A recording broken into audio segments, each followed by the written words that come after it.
What is the most important thing that we've missed? So we talked about popcorn brain, and that's what happens when we spend too much time on our phone. There's also this concept of brain drain. What happens to us and our brain power even when our phone is close by but not in use because of the sheer potential for distraction.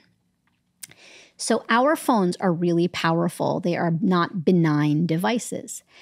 One antidote to popcorn brain and to brain drain is a media diet. And there are really 3 ways that you can instill this media diet into your life to help with your primal urge to scroll. The first is time limits, 20 minutes a day, and set a timer if you have to for engaging and consuming bad news. The second is geographical limits during the day. Keep your phone 10 feet away from your workstation if you can, out of reach, out of arm's reach, and at night off your nightstand. Keeping your phone off your nightstand could be the biggest game changer because in the morning when you wake up, like most people checking their phone, instead you aren't just scrolling, you're getting up, maybe brushing your teeth, using the bathroom, and then you can engage with technology. But that one small shift could be key. And the third is to set some logistical limits. So creating some sort of boundary in a digital boundary could make all of the difference in your relationship with your phone, thereby improving your stress and mental health. There's a lot going on in the world right now. There's a lot of bad news. There is wars. In the whole sort of 2 decades that I've been on the internet, social media, I have never lived through a moment, maybe the pandemic was somewhat similar, but I think this is maybe even more extreme, where I go on my Instagram and I see videos and photos of dead babies not that far away from where we are in Europe relatively.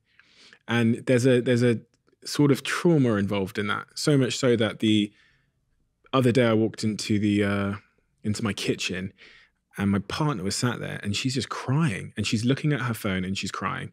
And, I put some things on her phone just to make sure that she wouldn't accidentally stumble across those things again.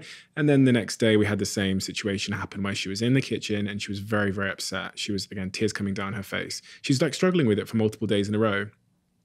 And it just made me think that's an extreme example, but yeah, it's not an extreme example. I had the same thing happen to me. I know all the science, and yet I was also weeping. And I think many people are feeling exactly like your girlfriend.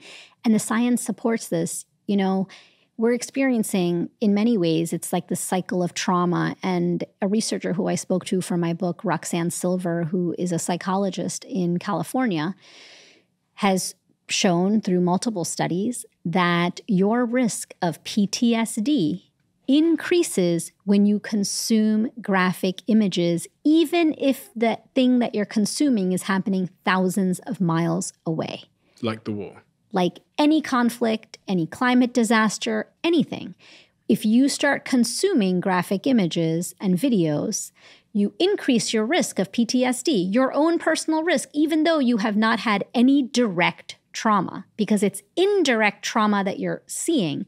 And so it's a cycle. The more videos you consume or the more graphic content you consume, your amygdala gets fired, your primal urge to scroll starts going haywire, and then you scroll some more, and then you scroll some more because you don't feel safe. So this is a common occurrence. It is not uncommon. It is your biology working as it should because it is your biology of stress. And clickbait and doom scrolling are both powered by the same biology that governs the fight or flight response.